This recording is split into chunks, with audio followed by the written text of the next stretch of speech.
ಕೆಲವ್ರಿಗೆ ಹೊರಗಡೆ ಹೋದಾಗ ನಮ್ಮವ್ರನ್ನ ಬೈಬೇಕು ಅನ್ನೋದು ಒಂಥರ ಸಂತೋಷ ಇದ್ದಂಗಿದೆ. ಅದಕ್ಕೊಂದು ನೀತಿ ನಿಯಮ ಹಾಕಬೇಕಪ್ಪ. ಏನಾದರೂ ಕೋರ್ಟ್ಗೆ ಹೋದಾಗ ವಕೀಲರಿಗೆ ಕೋಟ್ ಹಾಕೊಂಬರ್ಬೇಕು ಅಂತ ಏನೊಂದು ಇಲ್ವಾ? ಆ ಟೈಪ್ ಫಾರಿನ್ಗೆ ಹೋದ ಪಾಲಿಟಿಷಿಯನ್ಗಳು ಬಾಯಿ ಬಿಚ್ಚಲು ಇಂತಹ ನಿಯಮಗಳಿವೆ ಅಂತ ಮಾಡಬೇಕು. ಎಲ್ಲರಿಗೂ ಹೇಳ್ತೀನಿ, ಯಾರದ್ದೋ ನೆಲದಲ್ಲಿ ಕೂತ್ಕೊಂಡು ಬಾಯಿಗೆ ಬಂದಂಗೆ ಮಾತಾಡ್ತಾರೆ. ರಾಹುಲ್ ಗಾಂಧಿ ಅಮೆರಿಕಕ್ಕೆ ಹೋದ್ರು, ಅಲ್ಲಿ ಭಾರತದಲ್ಲಿ ರಾಜಕಾರಣ, ಪ್ರೀತಿ, ಗೌರವ, ನಮ್ರತೆ ಕಾಣೆಯಾಗಿದೆ ಅಂದರು. ಯಾವ ದೇಶದಲ್ಲಿ ಈ 3 ಅಂಶದ ರಾಜಕಾರಣ ಇದೆ ಅಂತ ಅವ್ರು ಹೇಳಿಬಿಟ್ರೆ ನಾನು ಅಲ್ಲಿಗೆ ಹೋಗಿ ಒಂಚೂರು ಸ್ಟಡಿ ಮಾಡ್ಕೊಂಡು ಬರ್ತೀನಿ. ಯಾವ ದೇಶದಲ್ಲಿದೆ ಅಂತ, ಎಲ್ಲಿದೆ, ಯಾವ ರಾಜ್ಯದಲ್ಲಿದೆ ಭಾರತದಲ್ಲಿ? ಕಾಂಗ್ರೆಸ್ ರೂಲ್ಡ್ ಸ್ಟೇಟಲ್ಲಾದರೂ ಇದೆಯಾ? ಪ್ರೀತಿ, ಯಡಿಯೂರಪ್ಪನ ಮೇಲೆ ಪ್ರೀತಿ ಬೇಡವಾ ನಿಮಗೆ? ಗೌರವ ಬೇಡವಾ? ಮಮತೆ ಇಲ್ಲಿ ಬೇಡವಾ? ನಮ್ರತೆ. ಮೋದಿ RSS ಬಗ್ಗೆ ಟೀಕೆ ಮಾಡಿದ್ದಾರೆ, ಅದು ಅವ್ರದ್ದು ಎಕ್ಸ್ಪೆಕ್ಟೆಡ್ ಲೈನು. ಅವ್ರದ್ದು ಏಕಪರಿಕಲ್ಪನೆ ಹೊಂದಿದೆ. ನಾವು ಏಕತೆಯಲ್ಲಿ ಅನೇಕತೆ. ಏಕತೆಯಲ್ಲಿ ಅನೇಕತೆ ಎಂದರೆ ಹಿಂದೂ, ಮುಸ್ಲಿಂ, ಕ್ರೈಸ್ತರು, ಸಿಖ್ರು ಅಷ್ಟೇ ಅಲ್ಲ. ಏಕತೆಯಲ್ಲಿ ಅನೇಕತೆ. ಏಕತೆಯಲ್ಲಿ ಅನೇಕತೆ ಬರಬೇಕು ಅನ್ನೋದ್ರೆ ಜಾತಿಗಳ ವಿಚಾರದಲ್ಲೂ ಬರಬೇಕು. On basis of which political parties fight. ರಾಜಕೀಯ ಪಕ್ಷಗಳು ಇವತ್ತು ಬದುಕಿರೋದು, ನಾಳೆ ಸಾಯೋದು ಎರಡೂ ಜಾತಿಗಳ ಆಧಾರದಲ್ಲೇ. ಅದರಲ್ಲಿ ಏಕತೆಯಲ್ಲಿ ಅನೇಕತೆ ಬೇಡವಾ? ಅನೇಕತೆಯಲ್ಲಿ ಏಕತೆ ಬೇಡವಾ? ಅದರಲ್ಲಿ ಅದ್ಯಾಕೆ ಬರೀ ಅದು ಧರ್ಮದಲ್ಲಿ ಮಾತ್ರ ಆಗಬೇಕು? Okay, all right. ಹಂಗಾಗಿ ಹೋರಾಟ ಮಾಡ್ತಿದ್ದೀವಿ. ಸಂವಿಧಾನದ ಮೇಲೆ ಮೋದಿ ದಾಳಿ ನಡೆಸಿದ್ದಾರೆ ಅನ್ನೋದು ಮೊನ್ನೆ ಚುನಾವಣೆಯಲ್ಲಿ ದೇಶಕ್ಕೆ ಅರ್ಥ ಆಗೋಗಿದೆ. ಅರ್ಥ ಆಗಿರ್ಬೋದು, ಬಟ್ 240 ಯಾಕೆ ಕೊಟ್ಟರು? ಅರ್ಥ ಆಗಿದ್ದ ಜನ ಇದೇನು ಹಂಗಾರೆ 240 ಜನ ಅವ್ರಿಗೆ ಅರ್ಥ ಆಗಿಲ್ಲ. ಅವ್ರು ಇವರೇ ಬೇಕು ಅಂದಿದಾರ? ಅವ್ರಿಗೆ ಸಪೋರ್ಟ್ ಮಾಡಿದ್ದ ನಾಯ್ಡುಗೆ ಯಾಕೆ ಅಷ್ಟೊಂದು ಜನ ಕೊಟ್ಬಿಟ್ರು ಆಂಧ್ರ ಪ್ರದೇಶಲ್ಲಿ? ಅಥವಾ ನಿತೀಶ್ಗೆ ಯಾಕೆ ಕೊಟ್ಟರು ಅಂದ್ರೆ ಅವ್ರಿಗೆ ಅರ್ಥ ಆಗಿಲ್ಲ. ಜನ ತೀರ್ಮಾನ ಮಾಡಿ ನಿಮಗೆ ಬಂದಿರೋ ಸೀಟ್ ಮಾತ್ರ ಜನಕ್ಕೆ ಅರ್ಥ ಆಗ್ಬಿಟ್ಟಿದೆ. ಏನೋ ಆರ್ಗ್ಯುಮೆಂಟ್ಸ್ ಇದು, ನಂಗೆ ಅರ್ಥನೇ ಆಗಲ್ಲ. ಆಯಿತು, ಅವ್ರು ಯಾರೋ ದಾರ್ಶನಿಕತೆ ಇದೆಯಂತೆ. ಯಾರು? ಪಿತ್ರೋಡ, ಸ್ಯಾಮ್ ಪಿತ್ರೋಡ ರಾಹುಲ್ ಗಾಂಧಿ ಬಗ್ಗೆ ಇದನ್ನು ಹೇಳಿದ್ರೆ ಇನ್ನೇನಪ್ಪ ಹೇಳೋಕ್ಕಾಗತ್ತೆ? ಆ ಬಗ್ಗೆ ಆಳಕ್ಕಿಳಿದು ಚಿಂತನೆ ಮಾಡ್ತಾರೆ. ಡ್ಯಾಶ್ ಡ್ಯಾಶ್ ಡ್ಯಾಶ್ ಅಂತಾರೆ.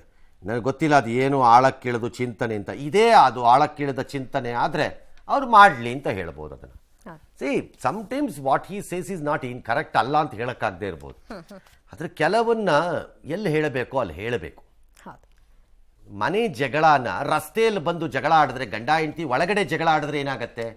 ಗಂಡ ಹೆಂಡ್ತಿರ್ ಜಗಳ ಆಗತ್ತೆ, ಉಂಡು ತಿಂದುವ ಮಲಗುವವರೆಗೆ ಅಂತ ಅನ್ನೋ ಥರ ಇರುತ್ತೆ. ನೀವು ಬಂದು ರಸ್ತೆಯಲ್ಲಿ ಜಗಳ ಆಡಿದ್ರೇನು? ಇದು ಫ್ಯಾಮಿಲಿ ಅಲ್ವೇನು ಇಂಡಿಯಾ? ಇಲ್ಲಿ ನಡಿಬೇಕು ಒಳಗಡೆ. ಯಾವೊಂದೋ ಸರ್ಟಿಫಿಕೇಟ್ಗಲ್ಲ, ಯಾವನ್ನೋ ಮೆಚ್ಚಕ್ಕೆ. ಎರಡೂ ಕಡೆಗೆ ಹೇಳೋದು ನಾನು, ಯಾವುದೇ ಆಗಲಿ ಅಲ್ಲಿ ಹೋಗಿ ಹೇಳೋ. ಎಸ್. ಇನ್ನು ಕೋಲ್ಕತ್ತಾ ವೈದ್ಯ ಸಾವಿನಾಗಿತ್ತು. ಅದರ ಬಗ್ಗೆ ವೈದ್ಯರ ಮುಷ್ಕರ ನಡೀತು ಬಂಗಾಳದಲ್ಲಿ. ಈವರೆಗೂ 23 ರೋಗಿಗಳು ಬಲಿಯಾಗಿದ್ದಾರೆ. ತನಿಖಾ ಪ್ರಗತಿ ಬಗ್ಗೆ ಸೆಪ್ಟೆಂಬರ್ 17ರ ಒಳಗೆ ಹೊಸದಾಗಿ ವರದಿ ಕೊಡಬೇಕು ಅಂತ ಸುಪ್ರೀಂ ಕೋರ್ಟ್ ಸಿಬಿಐಗೆ ಸೂಚನೆಯನ್ನ ಕೊಟ್ಟಿದೆ. ಬಿಬಿಎಂಪಿ ಚುನಾವಣೆ ಬೇಗ ನಡೆಸಿಪ್ಪ ಅಂತ ಬಿಜೆಪಿ ಕೇಳಿದ್ದಾರೆ. ನೀವು ಅಧಿಕಾರದಲ್ಲಿದ್ದಾಗ ಯಾಕಪ್ಪ ಬೇಗ ನಡೆಸಲಿಲ್ಲ? ಕೋರ್ಟ್ಗೆ ಹಾಕೊಂಡಿದ್ದೆ, ಮುಂದಕ್ಕೆ ಹಾಕ್ಸಿದ್ದೆ, ಕೊಂಕಣ ಕ್ಯಾಣನ ಎತ್ತಿದ್ದೆ. ಯಾಕಪ್ಪ? ಬೆಂಗಳೂರಿನ 5 ಭಾಗ ಮಾಡೋದಕ್ಕೆ ವಿರೋಧವನ್ನ ಬಿಜೆಪಿ ಮುಖಂಡರು ಮಾಡಿದ್ದಾರೆ. ಈಗಾಗಲೇ ನಮ್ಮ ಕಾರ್ಪೊರೇಟರ್ಗಳು ನನ್ನನ್ನ ಬೈತಾ ಇದ್ದಾರೆ. ದಯವಿಟ್ಟು ಇವತ್ತು ಕೋರ್ಟ್ ರೆಡಿ ಇದೆ. ನೀವು 225 ಮಾಡ್ತಿರೋ, 243 ಮಾಡ್ತಿರೋ, 180 ಮಾಡ್ತಿರೋ, ಎಲೆಕ್ಷನ್ ಮಾಡಿ ಅಂತ. ಎಲೆಕ್ಷನ್ ಮಾಡೋದ್ರ ಕಡೆ ಗಮನ ಕೊಡೋಣ. ಫಸ್ಟ್ ರೆವಿನ್ಯೂ ಜನರೇಟ್ ಮಾಡೋ ಕಡೆ ಕಾರ್ಪೊರೇಟ್. ಎಸ್. ಸೋಷಿಯಲ್ ಮೀಡಿಯಾದಲ್ಲಿ ಯುವಕನೊಬ್ಬ ಬೆಂಗಳೂರು ಕನ್ನಡಿಗರಿಗೆ ಸೇರಿದ್ದು ಅಂತ ಗುಡುಗಿದ್ದಾನೆ. ಬೆಂಗಳೂರಿನಲ್ಲಿ ಯಾರೆಲ್ಲ ಕನ್ನಡ ಮಾತಾಡಲ್ವೋ ಅವರೆಲ್ಲರನ್ನ ಹೊರಗಿನವರು ಅಂತ ಟ್ರೀಟ್ ಮಾಡ್ತೀವಿ, ಇದು ತಮಾಷೆಯಲ್ಲ, ಬರ್ತಿಟ್ಕೊಳ್ಳಿ, ಕನ್ನಡ ಕಲಿಯಲು ಆರಂಭಿಸಿ ಅಂತ ಕರೆ ಕೊಟ್ಟಿದ್ದಾನೆ. ಈ ರೀತಿ ಹೇಳೋದು ಸರಿಯಲ್ಲ ಅಂತ ಕೆಲವರು ಹೇಳಿದ್ರೆ, ಇನ್ನು ಕೆಲವರು ನಾವೆಲ್ಲ ಭಾರತೀಯರು, ಇಲ್ಲಿ ಭಾಷೆ ಮುಖ್ಯ ಆಗಲ್ಲ, ವಿದೇಶಿಯರು ಬಂದ್ರೆ ಹೀಗೆ ಹೇಳ್ತೀರಾ, ಇದೆಲ್ಲ ಒಪ್ಪಲಾಗಲ್ಲ ಅಂತ ಹೇಳಿದ್ದಾರೆ. ವಿದೇಶಿಯರು ಇಲ್ಲಿ ಬಂದು ಪರ್ಮನೆಂಟ್ ಆಗಿರಲ್ಲ, ಇಲ್ಲಿ ಬಂದು ನೆಲೆಸು. ಮತ್ತು ಹುಡುಗ ಹೇಳಿದ್ದು ನೀವು ಔಟ್ಸೈಡರ್ಸು ಅಂತ ನಾನು ಕರೆಯಲ್ಲ, ಅವರು ಭಾರತೀಯರು ಎಂದು ಪರಿಗಣಿಸಿಯೇ ಅದನ್ನು ಹೇಳಿ. ಕನ್ನಡಿಗರು ಬೇರೆ ರಾಜ್ಯಕ್ಕೆ ಹೋದರೆ ಅಲ್ಲಿ ಯಾರು ನಿಮ್ಮ ಈ ರೀತಿ ಮಾಡಲ್ವಲ್ಲ ಅಂತ ಮಾಡಬೇಕು. ಕನ್ನಡಿಗರು ತಮಿಳುನಾಡಿಗೆ ಹೋದರೆ ಕಲಿಯಬೇಕು, ಮಹಾರಾಷ್ಟ್ರಕ್ಕೆ ಹೋದರೆ ಮರಾಠಿಯನ್ನು ಕಲಿಯಬೇಕು. ಅಲ್ಲೇ ಜೀವನವನ್ನು ಮಾಡ್ತೀನಿ ಅನ್ನೋದಾದರೆ, ಅಲ್ಲೇ ಬದುಕನ್ನು ಕಟ್ಕೋತೀನಿ ಅನ್ನೋದಾದರೆ, ಆ ನೆಲದ ಜಲದ ಗಾಳಿಗೆ ನಾನು ಬಳಸ್ಕೋತೀನಿ ಅನ್ನೋದಿದ್ರೆ ಕಲಿಯಬೇಕು, ತಪ್ಪಲ್ಲ. ಸೇಮ್ ಇಲ್ಲಿಗೂವೆ. ಇಲ್ಲಿ ಬಂದು ಕುವೆಂಪು ಆಗಿ, ದರಾ ಬೇಂದ್ರೆ ಆಗಿ ಅಂತ ಯಾರು ಹೇಳಬೇಕಾಗಿಲ್ಲ. ಕನಿಷ್ಠ ಸಂಪರ್ಕ ಸಾಧನವಾಗಾದರೂ ಕಲಿಬೇಕು. ಕಲಿಯೋದೇ ಇಲ್ಲ ಅನ್ನೋದು ದಿಮಾಕು, ಆಟಿಟ್ಯೂಡ್ ಇರಬಾರ್ದು.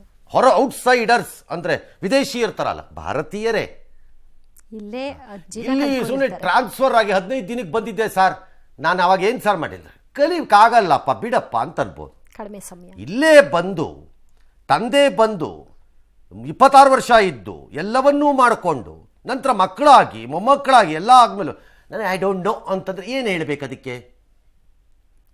ಅಮೆರಿಕಕ್ಕೆ ಹೋಗಿ ನೀವು ಹಾಗೆಲ್ಲ ಹೇಳೋಕ್ಕಾಗಲ್ಲ, ನಾವೆಲ್ಲ ವಿಶ್ವ ಪ್ರಜೆಗಳು, ನಾನು ಇಂಗ್ಲೀಷ್ ಮಾತಾಡಲ್ಲ ಅಂತಂದರೆ ಖಾಲಿ ಮಾಡು ಪಾ ಅಂತಾರೆ. ಅದನ್ನು ಬದುಕೋಕ್ಕಾಗಲ್ಲ.